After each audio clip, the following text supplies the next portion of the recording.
প্রিয় দর্শক, নয় দিগন্ত ফেসবুক পেজে সকলকে স্বাগত জানাচ্ছি। আমরা এই মুহূর্তে আছি ফেনী জেলার দাগনভূঞা উপজেলা সংলগ্ন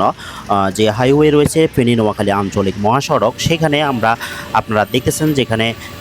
গতকাল দুইটি স্পিড ব্রেকার দেওয়া হয়েছিল, অর্থাৎ গাড়ি স্পিড রোধ করার জন্য যে দুইটি ব্রেকার দেওয়া হয়েছিল হাইওয়ে সড়কে, সেটি কিন্তু গতকাল দেওয়া হয়েছিল এবং কি তার পরেই কিন্তু নানান প্রশ্ন সম্মুখীন হয়ে কিন্তু আজ একদিন পরে কিন্তু সেই স্পিড ব্রেকার দুইটি কিন্তু আজ সকালে তুলে ফেলা হচ্ছে। আমরা সেই স্থান থেকে আপনাদেরকে একটু দেখানোর চেষ্টা করব, বিষয়টি পুরোপুরি জানানোর চেষ্টা করব যে আসলে এইখানে এই স্থানটিতে গতকাল যে দুইটি স্পিড ব্রেকার অর্থাৎ ডান পাশে এবং বাম পাশে, যেটি ফেনী নোয়াখালী আঞ্চলিক মহাসড়কের ঠিক মাঝখানে কিন্তু আসলে দেয়া হয়েছিল এবং কি তার পরপরেই কিন্তু আমরা দেখেছিলাম যে সেখানে কিছু গাড়ি কিন্তু দুর্ঘটনার কবলে পড়তে আমরা দেখেছিলাম। তারই পরপরই কিন্তু আসলে নানান প্রশ্নের অর্থাৎ সম্মুখীন হতে হয় যে অর্থাৎ হাইওয়ে কর্তৃপক্ষ এবং প্রশাসনকে, যেখানে এই ফেনী নোয়াখালী আঞ্চলিক মহাসড়কের উপরেই কিভাবে এই স্পিড ব্রেকার দেওয়া হয় সেই তার প্রশ্ন কিন্তু আসলে নানান জায়গাতে কিন্তু আসলে উঠে আসে। এরপরেই কিন্তু আজ সকালে কিন্তু এই স্পিড ব্রেকার দুইটি কিন্তু আসলে তুলে ফেলার যে কাজ কিন্তু সেটি কিন্তু চলতে আমরা দেখেছিলাম। সেখান থেকে আপনাদেরকে আমরা সরাসরি এই ভিডিওটি আমরা দেখানোর চেষ্টা করতেছি। এর আগে কিন্তু আমরা আপনাদের একটু জানাতে চাচ্ছি যে অর্থাৎ ফেনী নোয়াখালী আঞ্চলিক মহাসড়কের যে দাগনভূঞা উপজেলা রয়েছে তার সংলগ্ন স্থানেই কিন্তু উপজেলা সাথে অর্থাৎ এখানে সেনা ক্যাম্প রয়েছে এবং তার একটু সামনেই কিন্তু সরকারি হাসপাতাল যেটি রয়েছেন স্বাস্থ্য কমপ্লেক্স তা কিন্তু সেখানে রয়েছে। তার সে সমস্ত কথা বিবেচনা করে এবং কি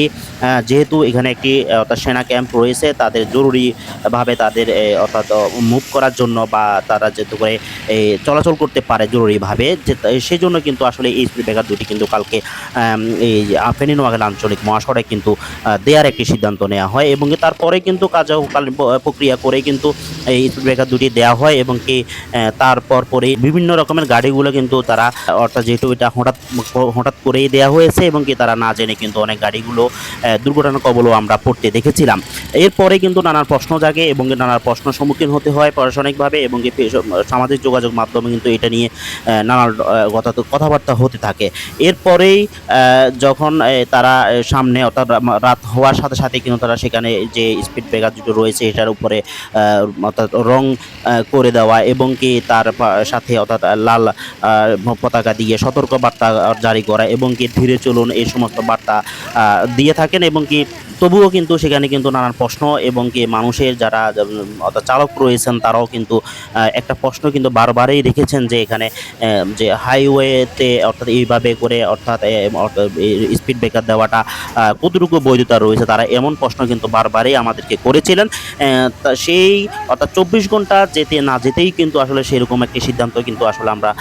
নিতে দেখেছিলাম যে সেখানে যে স্পিড ব্রেকার দুটি রয়েছে সেই স্পিড ব্রেকার দুটি কিন্তু আজ সকালে আমরা দেখেছিলাম সড়ক বিভাগের কর্তৃপক্ষ কিন্তু তারা এসে কিন্তু তারা সেটি তুলে ফেলা হচ্ছে, অর্থাৎ তাদের মাধ্যমে কিন্তু আপনারা দেখতেছেন যে তারা সড়ক বিভাগের যে কর্তৃপক্ষ তারা কিন্তু এসে নিজেই এই স্পিড ব্রেকার দুটি কিন্তু তুলে ফেলতেছেন। আর এরপরেই অর্থাৎ যে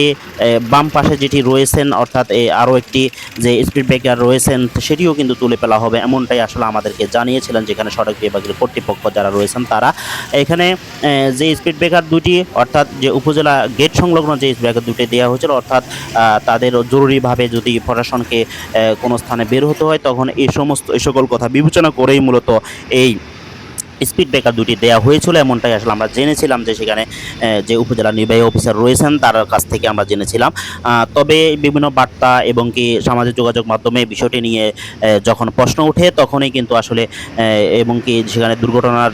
কবলে পড়তেও আমরা দেখেছিলাম কিছু গাড়িকে। এই সকল কথা বিবেচনা করেই কিন্তু 24 ঘন্টার ব্যবধানে কিন্তু শেষ হয়ে সেই সিদ্ধান্ত আবারও পরিবর্তন করা হয় এবং কি